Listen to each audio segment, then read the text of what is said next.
చాలా అంటే చాలా మంచి అబ్బాయి. నేను ఇంకో ఇంటర్వ్యూలో కూడా చెప్పా. నాకు గాని పిల్లలుండి కొడుకు కావాలనుకుంటే సంగీత్ లాంటి కొడుకు కావాలి. Because he is thought good a person అండి. Really really proud of him and his mother especially. Both the sons. Yeah! ఇన్ని రోజులున్నారు ఇండస్ట్రీలో ఒక్కరోజు కూడా మీకొక నెగెటివ్ థింగ్ గాని, కరెక్ట్. ఇద్దరి గురించి ఒక ఒక చిన్న బ్లాక్ మార్క్ ఎక్కడ అనిపియదు. మంచి అబ్బాయిలు.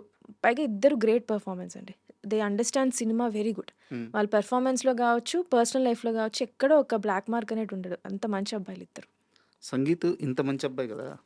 ఆయన అడిగిన కోరిక మీరు, మీ నిర్మాత, మీ టీము తీర్చబోతున్నారా? ఆయన 'రేంజ్ రోవరా' అండి? రేంజ్ రోవర్ గాదు. ఆ! రేంజ్ రోవర్ ఆయన కామెడీగా అడిగారు. ఓకే. ఆయన సినిమా సక్సెస్ అయితే 'ప్రభాస్ అన్న' దగ్గరికెళ్ళి ఒక హగ్ తీసుకోవాలి. మా అన్నకిచ్చాడు. నేను మిస్ అయ్యాను. అది మా తీసుకోవాలన్నారు. చేతుల్లో ఉందండి. 'ప్రభాస్' గారు ఇస్తే మేమందరం ఎళ్తాం. 'ప్రభాస్' గారు టైమ్ ఇచ్చి, అపాయింట్‌మెంట్ ఇచ్చి ఎప్పుడన్నా పిలిస్తే అప్పుడు మేమెళ్ళాలి తప్ప ఎవరేం చేయలేంగా. హ్మ్. It's not in our hands to you know give it back to sangeet. And same ఇదే టెంప్లేట్‌లో 'నిహారిక' గారి లైఫ్ గూడా.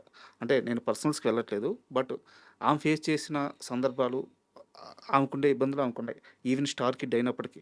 బట్ అవన్నీ దాటి ఒక ప్రొడ్యూసర్‌గా బ్యాక్ టు బ్యాక్ హిట్స్ కొడుతూ 'పింక్ ఎలిఫెంట్' అంటే కొత్త వాళ్ళకి ఇదొక పాత్. ఇక్కడ కొత్త వాళ్ళని స్టార్స్ చేస్తామని ఒక స్టేట్మెంట్ ఇచ్చే విధంగా అవును. సక్సెస్‌లు కొడుతున్నారామె.